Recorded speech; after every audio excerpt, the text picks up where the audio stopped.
Jaya Radha Madhava Jaya Kunja Bihari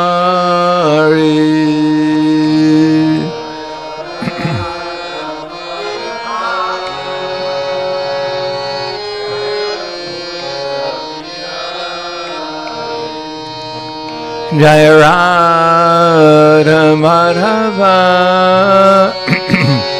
Jaya Kunja Bihari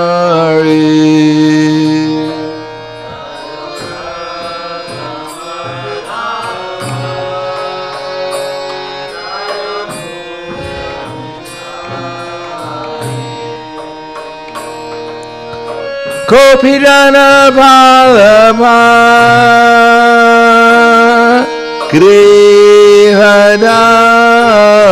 Grihadari Jaya Grihadari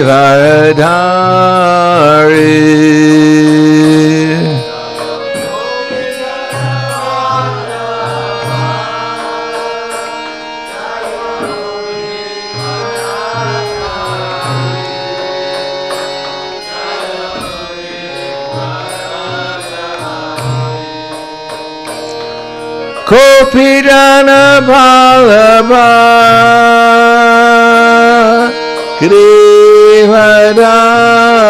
Grihadari Jaya Grihadari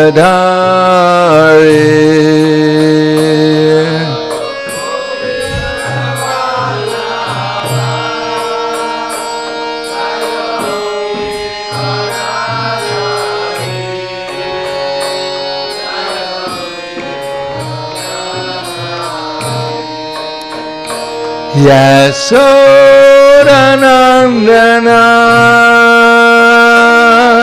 Rajadhana Ranjana Jaya Brajadhana Ranjana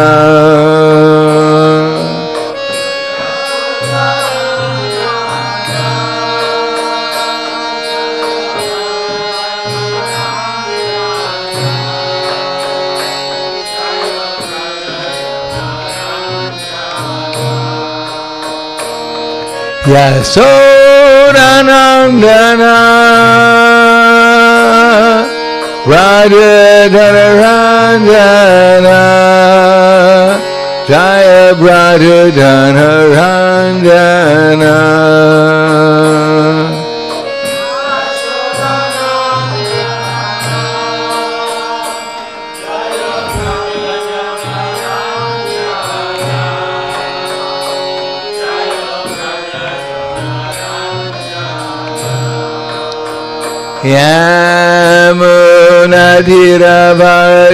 Yamunadhiravachari Jaya Kunja Bihari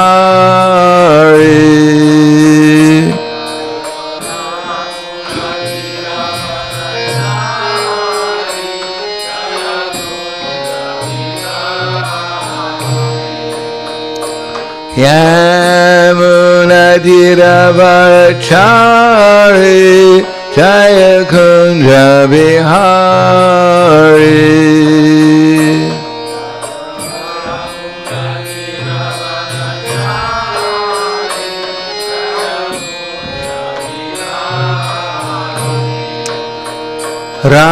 Radha Madhava Jaya Kunja Bihari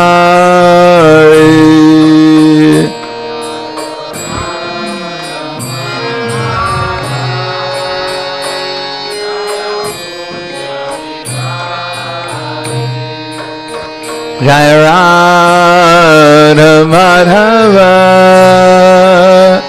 Jaya Kunja Bihari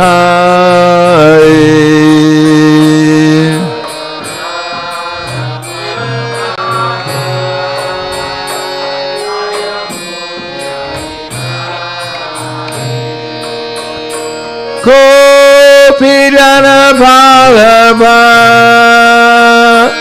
Grihadari Jaya Grihadari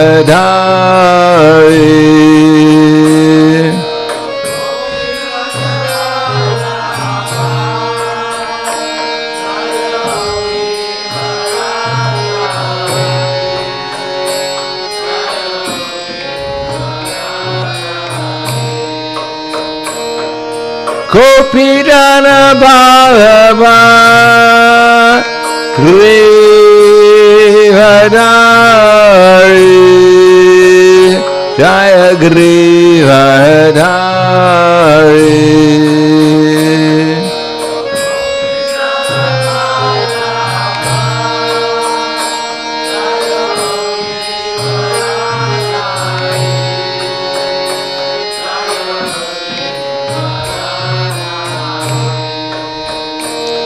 Yasodanandana Brajajanaranja Jaya Brajajanaranja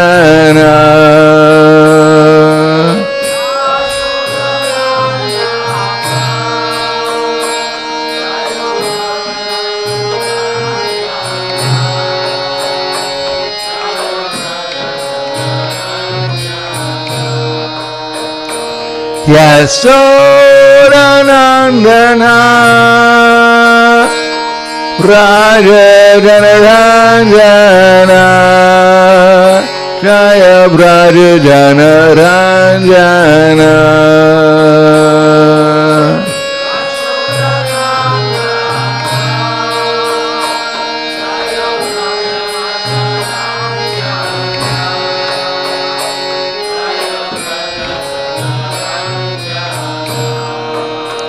Yamunatira-bhakshari Jaya Kunja Vihari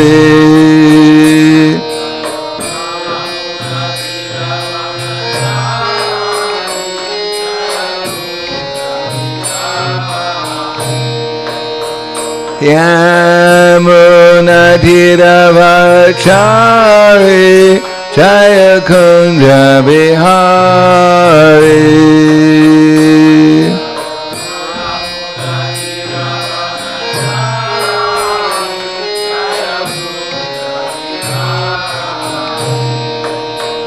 Radha Madhava Jaya Kunja Vihari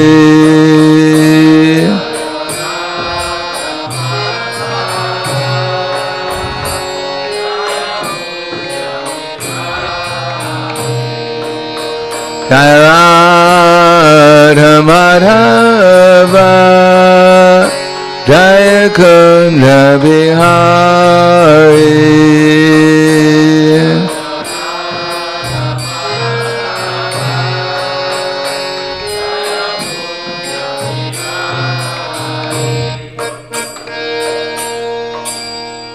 Jayam Vishnupad Paramhansa Brahmadakacharya Asadhara Situshi Shiman His Divine Grace Sri Bhaktivedanta Swami Raj Srila Prabhupada Ki Jai Gaur Premanande Haribol Slava Zavrani Bhakta Slava Shri Guru Shri Grangi Namo Vishnu Padaya Krishna Prastabhute Srimate Bhaktivedanta Swami Tanamane Namaste Saraswati Deve Gauravani Bacharane Nirvishesha Shunyavadi Paskatyade Satarne Om Agana Timirandasya Gananjana Salakaya Chaksur Undalitam Yena Tasmai Shri Guruve Namaha Shri Chaitanya Manobishtam Stapitam Yena Bhutale Swayam Rupa Kadamaya Tadati Swapadantikam Vandeham Shri Guru Shri Yuta Parakamalam Shri Guru Vaishnavam Scha Shri Rupam Sagrajatam Sahagana Raghunatam Vitam Tam Sajivam Sadvaitam Sabadutam Parijana Saitam Krishna Chaitanya Devam Shri Radha Krishna Padan Sahagana Lalita Shri Vasakan Vitam Scha Hey Krishna Karna Sindhu Dinabandho Jagatpate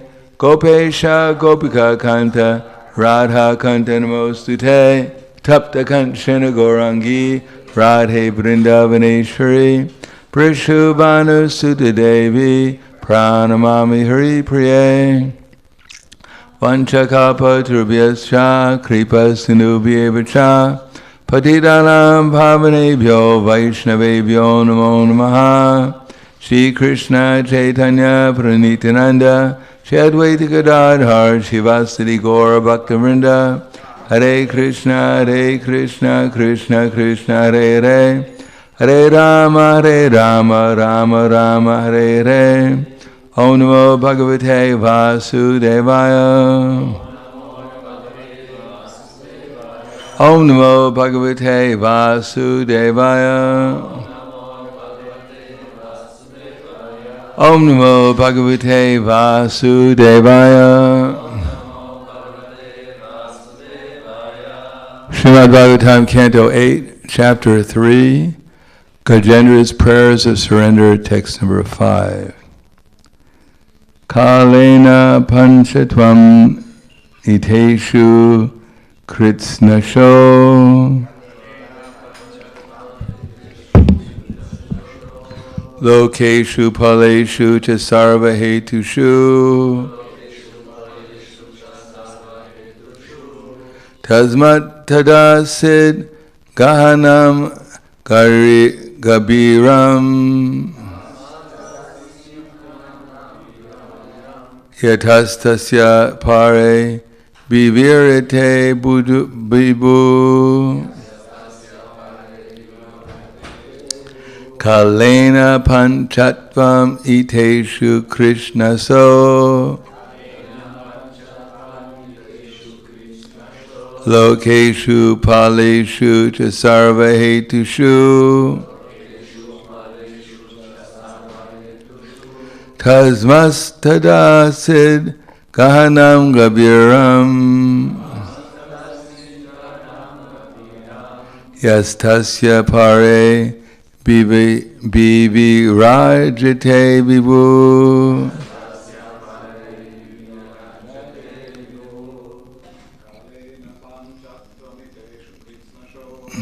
Alena Panchatvam Iteshu Kritsna So Lokeshu Paleshu Chasarvahetushu Tamastadasid Gahanam Gabiram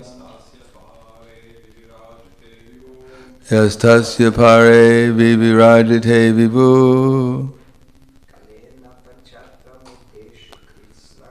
Kalena Panchatvam Iteshu Krishna So Lokeshu Paleshu Chasarvahetushu Tamastadasid Gahanam Gabiram Yastasya Pare Vivirajate Vibu. Matajis.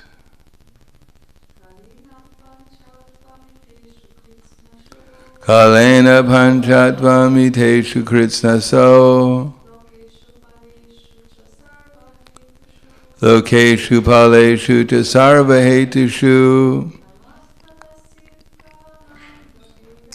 Tamastadasid Gahanam Gabiram Yastasya Pare Vivirajate Vibo Kalena. In due course of time, after millions and millions of years, Panchatvam, when everything illusory is annihilated, Iteshu, all transformations, Kritsnasha, with everything within this cosmic manifestation. Lokeshu, all the planets or everything that exists. Paleshu, maintainers like Lord Brahma. Cha, also. Sarvahetushu, all causative existences. Tamaha, great darkness. Tada, then. Asit, was. Gahanam, very dense. Gabiram, very deep. Yaha, the Supreme Personality of Godhead, who? Tasya, this dark situation. Pare, over and above. Abhivirajite, exists or shines. Vibhu, the Supreme. Translation and purport by His Divine Grace, A.C. Bhaktivedanta Swami Srila Prabhupada. In due course of time, when all the causative and effective manifestations of the universe, including the planets and their directors and maintainers, are annihilated, there is a situation of dense darkness. Above this darkness, however, is the Supreme Personality of Godhead. I take shelter of His lotus feet. Purport. From the Vedic mantras, we understand that the Supreme Personality of Godhead is above everything. He is supreme above all the demigods, including Lord Brahma and Lord Shiva. He is the supreme controller. When everything disappears by the influence of His energy, the cosmic situation is one of dense darkness. The Supreme Lord, however, is the sunshine, as confirmed in the Vedic mantras. Aditya Varnam Tamasa Parastat. In our daily experience, when we are on earth, we are in the darkness of night. The sun is always luminous somewhere in the sky. Similarly, the Supreme Personality of Godhead, the Supreme Sun, always remains luminous, even when the entire cosmic manifestation is annihilated in the due course of time.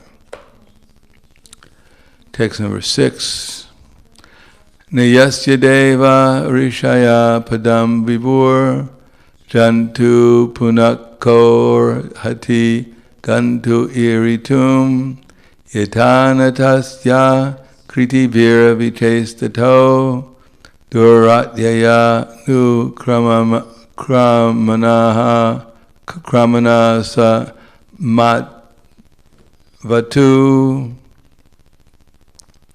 Mavatu. Translation. An artist on stage being covered by attractive dresses and dancing with different movements is not understood by his audience.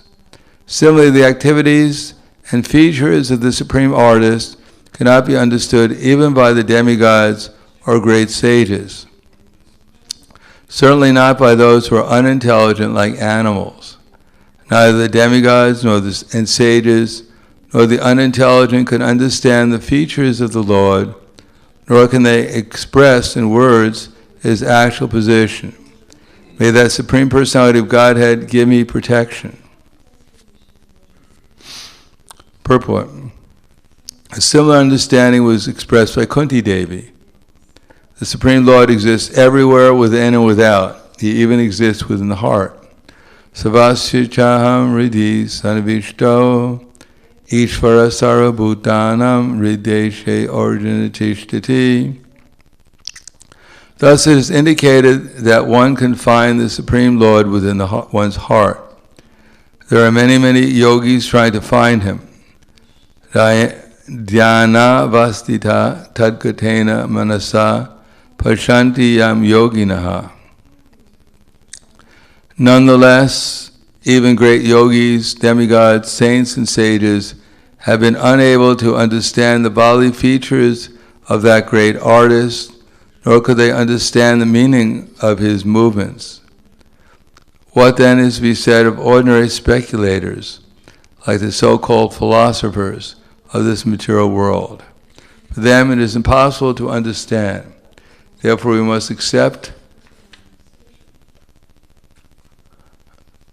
the statements given by the Supreme when He kindly incarnates to instruct us. We must simply accept the words of Lord Ramachandra, Lord Krishna, and Lord Chaitanya Mahaprabhu and follow in their footsteps. that it may be possible for us to know the purpose of their incarnations. Janma karma chame devyam evam yo veti tattvataha tyaktvadeha punarjanma naiti mam eti sorjana. If by the Lord's grace one could understand him, one will immediately be delivered, even within his material body. Material body will no longer have any function, and whatever activities take place with the body will be the activities of Krishna consciousness. This way one may give up his body and return home back to Godhead. Namo Vishnu Padaya Krishna Prasthaya Bhutaya Srimate Bhaktivedanta Swami Dharamane Namaste Saraswatunde Ve Gauravani Pacharane Nirvishesha Shunyavadi Paskatyade Satarne. Do we have a first canto here? Mahaya Vikachanam.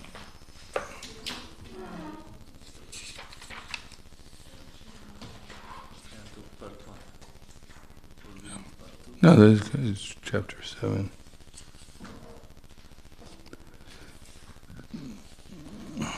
Prayers by Kunti. I guess we need the next chapter.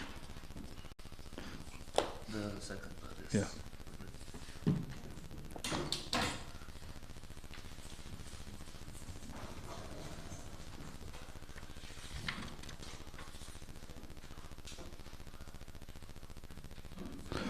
In any case, Queen Kunti says, Maya Vikachanam. What's that? How does that verse go? Chanam Yoginam. That, my dear Lord, that you cannot be understood even by the great philosophers and the yogis, because you're covered by your curtain of yoga maya. And so how can we women who are less intelligent understand you? No, that's not it.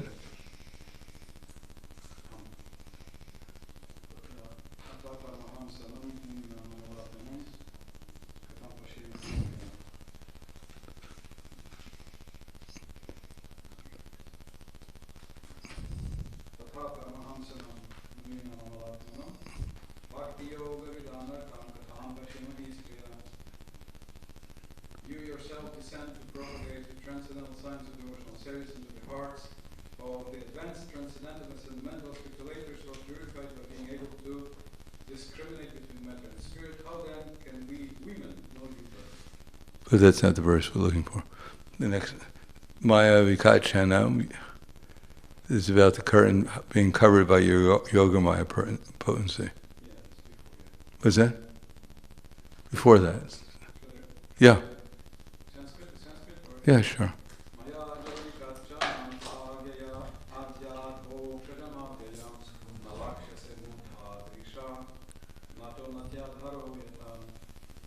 Being beyond the range of limited sense perception, you are eternally irreproachable. The eternally irreproachable factor covered by the curtain of deluding energy. You are invisible to the foolish observer, exactly as an actor dressed as a player is not recognized. Yeah. So, as Krishna says in the Bhagavad Gita, Naham prakasha sarvasha yoga maya samavrita mudoyam nabijananti yoga lokayam avyam avyam. That Naham prakasha sarvasha, that I am never manifest to the foolish and unintelligent. For them I am covered by my eternal creative potency, yoga maya, and so the deluded world knows me not, whom unborn and inexhaustible. So the idea of what is intelligence? Many people, Prabhupada once said one person's asking another person, are you intelligent? And so the person's checking his wallet or his pocket and to see if there's any money. The idea is that if the person's intelligent, then he'll have money. And if he has no money, then he's not intelligent. In Kali Yuga, when there is no Dharma, and what is Dharma? As it says, Tata Chadudinam Dharma, Tatas Chanudinam Dharma, Sattvam Socham Dhamma Shama, Kalena balaya rajan nakshantyayor balam smriti. So dharma means ultimately, what are the laws of this world, and ultimately what is actual religiosity? And where is dharma found? Well, here it says, Tatasyanudinam dharma, that day after day in Kali Yuga, actual dharma, that is actually what we're supposed to be doing and what we're not supposed to be doing, will be lost, will be forgotten. Tatasyanudinam dharma, sattvam, truthfulness. Ultimately, truthfulness is recognizing Krishna, his proprietorship over the material nature, the obligation of the living entities to serve him, just like the finger. There's an obligation of the finger to serve the whole body. If the finger declares its independence, that I don't like to serve the body, I'm going to act independently. That now we've established an independent state within the body called the finger. We don't listen to, we have our own laws, our own rules and regulations, and we definitely don't serve the body. Then the finger becomes useless. Similarly, being part and parcel of Krishna, being part of the creation, we're not independent. Everything is under Krishna's control, directly or indirectly, and therefore when we declare ourselves to be independent of Krishna, then the whole purpose of our existence is lost. Just like the purpose of the finger is to serve the body. And when it stops serving the body, then its purpose gets lost. The finger can't say, actually, I'm just meant to dance. I've become very creative. I don't like these other 9 fingers. They keep on doing the same thing all the time. And I want to do my thing. They can do their thing, and I'll do my thing. They want to do what they're inspired to do. They want to serve the body. Let them go and serve the body. But I want to dance. I'm just going to dance all the time. So similarly, when the living entity decides he has some other purpose other than to serve Krishna, then his whole purpose is lost, because that's his only purpose. Of course, in the material world, when we think about service, we think about simply duty, dry duty. Someone says jump, and the only thing we ask is how high. So that kind of mentality, simply to become a robot, people are averse to it. They think that let me show my creativity, show my individuality, show my uniqueness, and then I can actually express myself as I really am. But actually what they're expressing is how they're being impelled by the modes of material nature. If a tiger chases after a deer and runs very fast, he won't get the Olympic medal for his endeavor. The only reward we'll get maybe is a good meal. But no human being can run as fast, at least in the sprinting, as a tiger chasing after the deer. But still people will try, thinking that this is an expression of their creativity, their individuality, their talents, their perfection. But what are they running for? What are they running from? And what are they running to? They're not running from anything. They're not running to anything. They're just wasting their time. And a number of other fools are watching them do it. At the end, nothing's been accomplished. Even they get their medal, they just put it in the drawer and everyone forgets about it. Till some other fool runs to get another medal.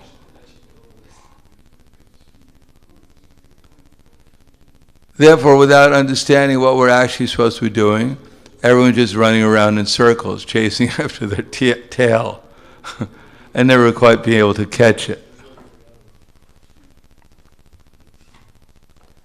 Therefore in Greece there's that story of Sisyphus who was pushing a heavy boulder up. He was in a hole. He was cursed to be in a hole with a heavy boulder, and his service, his job was to push the heavy boulder up to the top of the hole and then hopefully push the boulder out. But it was arranged that as soon as he got the boulder up to the top, immediately would fall down, and he'd go back to the bottom of the hole and push the boulder up again. That's called frustration. So that's what the living entities are doing. Their main goal in the material world is simply to survive. Or as they say in English, in America, he who hits and runs away lives to fight another day. You got that one? He who hits and runs away lives to fight another day. So the main business in the material world is survival. If someone can survive, what is all these bank balances about? What are all these big houses about?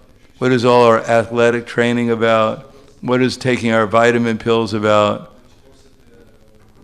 What is all about? Simply so we can survive in this body. Because that's the ultimate problem of material existence, just to live, to exist. There are so many factors trying to end our existence. They claim that, well, people look both ways before they cross the street, make sure that they don't get run over. Previously, when they're in the jungle, they look both ways before they cross to make sure no tiger would hit them on the way over. Now we look both ways, make sure no more dangerous entity called a car hits us. If a tiger tries to hit us, we have our sword or a knife. We can try to defend ourselves, but if a car hits us, the knife will do us no good. Maybe we can put a dent in the car before we get crushed. So everyone's trying to survive, and no one survives. In spite of all our great endeavor to survive, everyone has to leave their body, either today or in a few years.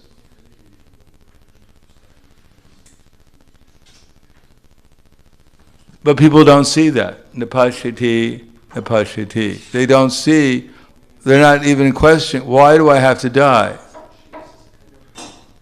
The scientists may say so many different things, that this body is made out of electrons and protons and neutrons, whatever, but who made it? Well, that you're not supposed to ask. It just came out of nothing. But somehow or another, out of the nothing that it came, with our intelligence, we can figure out how to stop everything from changing here. One day we'll discover a formula, and we'll put up our hand and tell the atom, according to their conception, my dear electron, stop. And the electron will say, yes, sir, and they'll stop. All the electrons will stop. Everything will stop, and then we'll live forever doing nothing, because everything stops, including ourselves.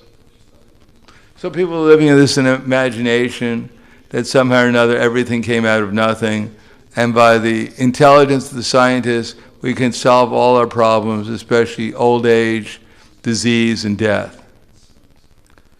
They're never talking about having to take birth again, because that would admit that actually we're eternal and that they're just wasting their time.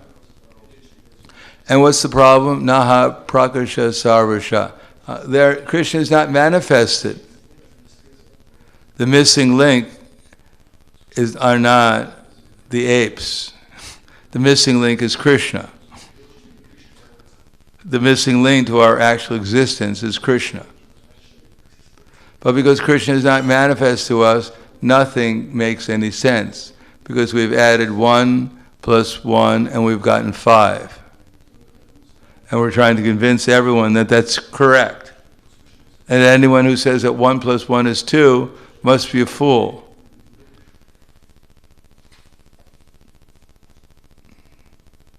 It's called The Emperor Has No Clothes.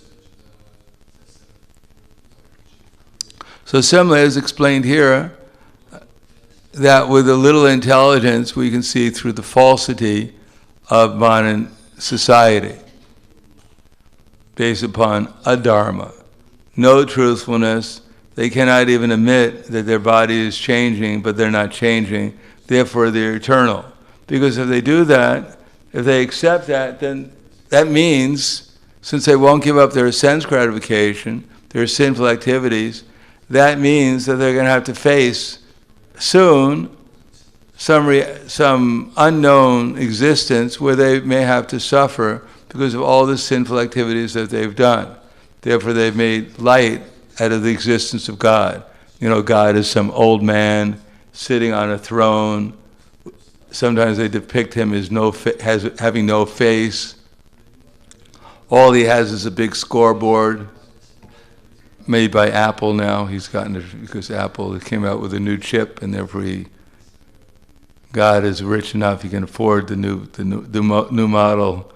And anyone who goes before him, he types the name. What's your name? My name is Paul. Paul, P-A. How do you spell that?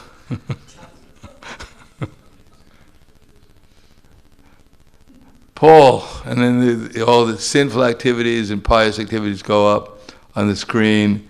God looks up and says, sorry about that, Paul. It was a bad life, right? I appreciate that. And then he takes the little tiny soul, and then he throws him into the burning fire. Oh God. Puff.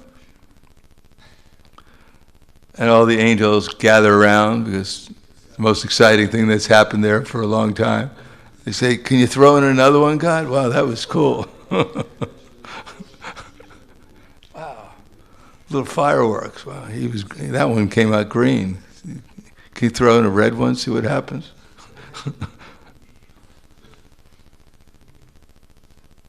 So that's the conception of God.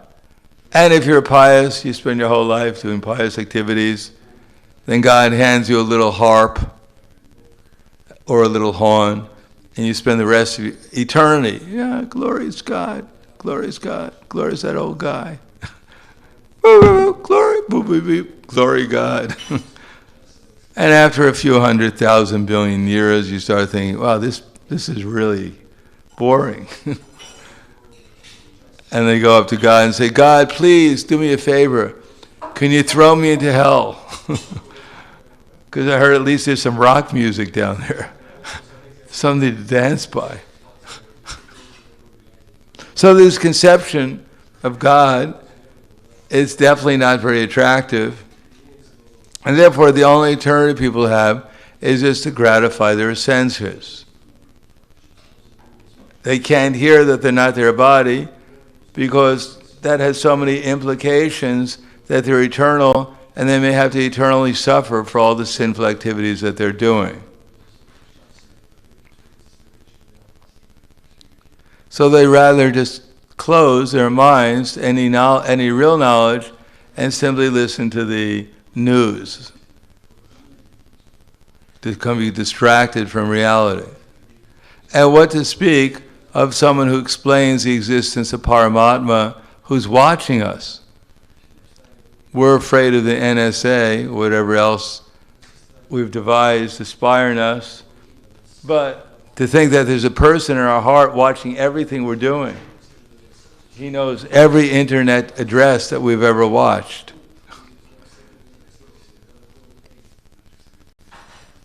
He can even tell us exactly whatever movie we've ever watched. The names of all the characters. Even we think we've forgotten, but he's recorded everything. He's Super Santa Claus. He knows if you were good or bad. And everyone gets their reward at the end.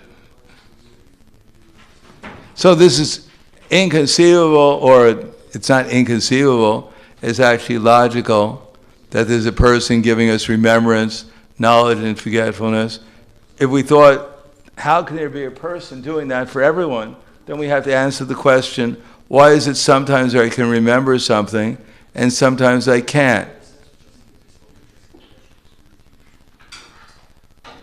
Why is it that sometimes I'm trying to forget something and I can't do it? If it was actually coming from me, then why is it not under my control? And that there's a person who's so powerful that he can move the sun exactly in an orbit. So this people don't want to hear because they're addicted to their misery of material existence. And they're looking forward to just that one moment of pleasure that they can squeeze out of it, and that's sufficient to keep them bound up in trying to avoid death, birth after birth.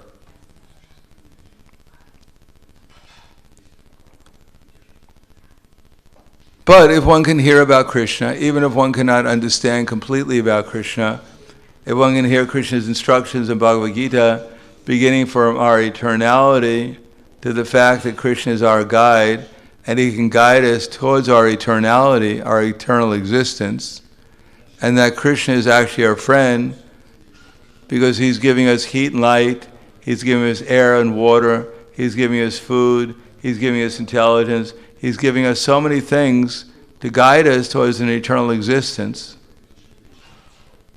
So if one can hear that, then one may change one's objective from simply wasting one's time in trying to fulfill desires that can never be fulfilled. And what is that desire? That I'm going to be here as the Lord of material existence. As I've often said, that I'm going to become Romeo, or I'm going to become Juliet, or I'm going to become Tarzan, or I'm going to become Jane, I'm going to become Mickey Mouse, or I'm going to become Minnie Mouse. That's material existence. Mickey Rat and Minnie Rat. That's all we're living here for, imitating Krishna. But instead of trying to imitate Krishna, which is everything that goes on outside of Krishna consciousness, if we try to utilize our energy to become Krishna conscious, then instead of trying to imitate the body, the finger actually can do something useful for the body. The finger, when it tries to become the whole body, is simply living in illusion. But when it tries to do something for the whole body, then it actually becomes useful. And when we try to do something for the body, then Krishna reveals himself. Then we become, that's intelligence. Intelligence means to try to realize our eternality, try to realize the person who's controlling everything, try to realize our loving relationship with that person, and then we're actually intelligent. Otherwise, Krishna says we're unintelligent. Naham prakasha sarvasha yogamaya samavrita mudayam nabijananti lokoyam ajam avyayam. They're never manifest to such foolish and unintelligent people. To them, I'm covered by my eternal creative potency, Yogamaya, and so the deluded world knows me not, whom unborn and inexhaustible. So if we serve Krishna, Krishna will reveal himself, and if we try to imitate Krishna in some way or another, then we remain in the material conception of life, birth after birth, in some species of life. So I'll stop there. Thank you, Khala. Any questions or comments? Yes.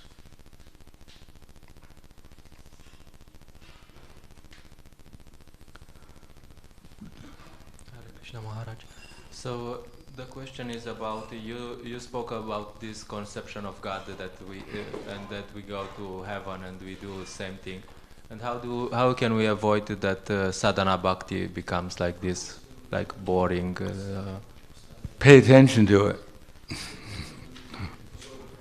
Understand who we're doing it for and how to do it in such ways that it becomes meaningful to us. If we have this idea that we chant Hare Krishna and it's the same old tune, same old mantra, then we won't understand how Krishna and Krishna's name are not different. And therefore Krishna and his name will always remain different to us.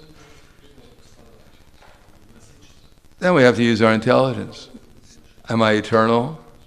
Is Krishna God? I've been chanting Hare Krishna. Is it actually boring? If I was chanting Mickey Mouse, Donald Duck, how long can I do it? That would certainly become boring. But if I chant Hare Krishna nicely and pay attention, is it actually boring or does it actually become better?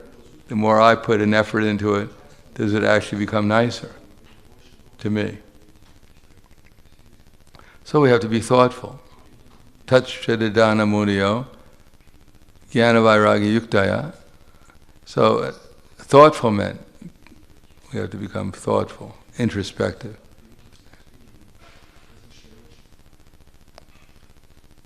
Anything else? Avadhuta Roy.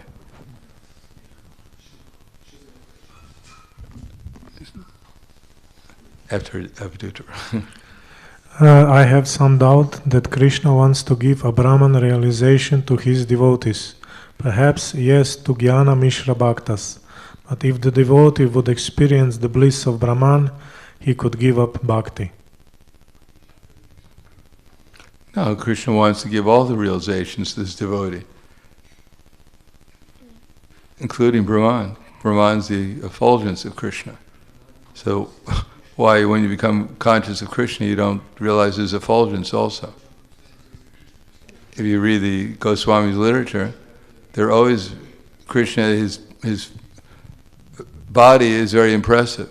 It's the most beautiful object of existence. But also his bodily effulgence and Srimati Radharani's bodily effulgence are also quite attractive. So Krishna has so many attractive features. So why is that when one becomes Krishna conscious, he doesn't also become conscious of Krishna's other features, like Brahman and Paramatma.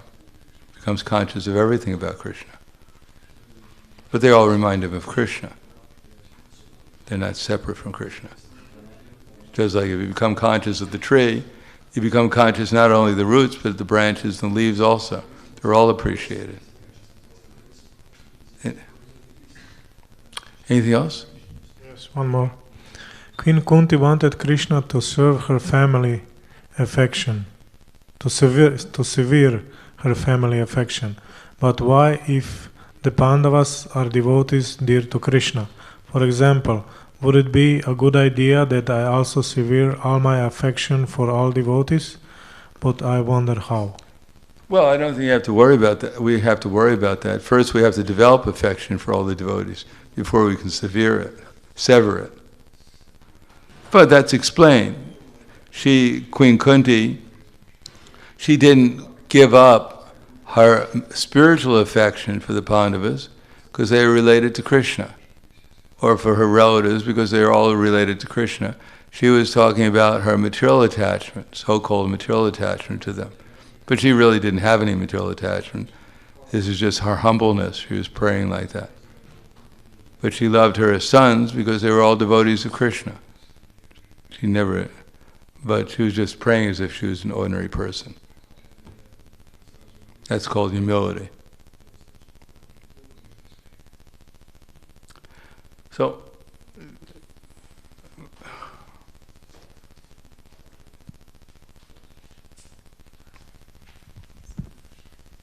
thank you for the lecture. I always get confused about the same point because I thought when Srila Prabhupada speaks about women being less intelligent, it means emotionally. And how does that mean we have less ability to understand scripture, or like less ability to understand these concepts? Because I think even traditionally, like, women weren't given the chance to even understand them because they were always in the home. They were never sent to school and stuff. No, that's not correct. Krishna consciousness is not an intellectual exercise by itself. It's a exercise of service to Krishna and to Krishna's devotees. So being in the home and serving, if the husband was a devotee, then the wife would also, if she was a devotee, they'd have an equal opportunity to become Krishna conscious. Less intelligence means that the husband would probably have a greater opportunity, theoretically, to understand things. But the application of it was not only theoretical, it was emotional also. So if the woman would accept the Krishna consciousness, the guidance of her husband, and engage in Krishna service, then she would have an equal opportunity for spiritual advancement as her husband. But that's the way Krishna set it up. If everyone was equally intelligent in terms of how to become, if one person wasn't more emotional and the other person wasn't more intellectual, then the material world wouldn't go on. It wouldn't exist. If women were, like looked at a little child and they said, now kid, you have to get it together. You're already 3 months old. It's about time that you actually got it together, understood everything properly. I've explained it to you at least 50 times that you're not this body and you keep on crying. So try to give up your lamentation. Unless women has some feeling towards their children, the world would... We can see now, because women have lost their feelings towards their children, what a mess the world is in. And if men became like women and didn't have some feeling of trying to protect them, not only materially but spiritually also, then that's what we have now. Create a horrible world where everyone's simply exploiting each other. No sense of duty, no sense of purpose. Men are supposed to understand more clearly what their duty is, fulfill it, and direct others to fulfill their duties in the family members. And the family members manifest what the object is in devotion to Krishna. So they're supposed to work together, dutifulness and devotion, understanding things clearly, and the conclusion is devotion. And when men become like women and women become like men, then the whole thing gets lost.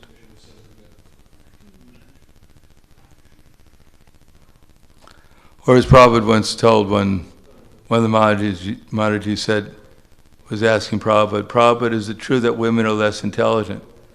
So Prabhupada's answer was, if you think you're a woman, then you're less intelligent.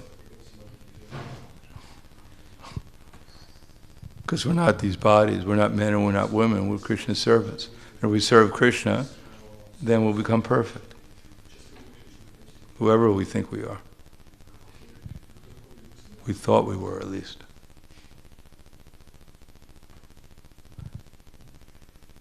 Anything else?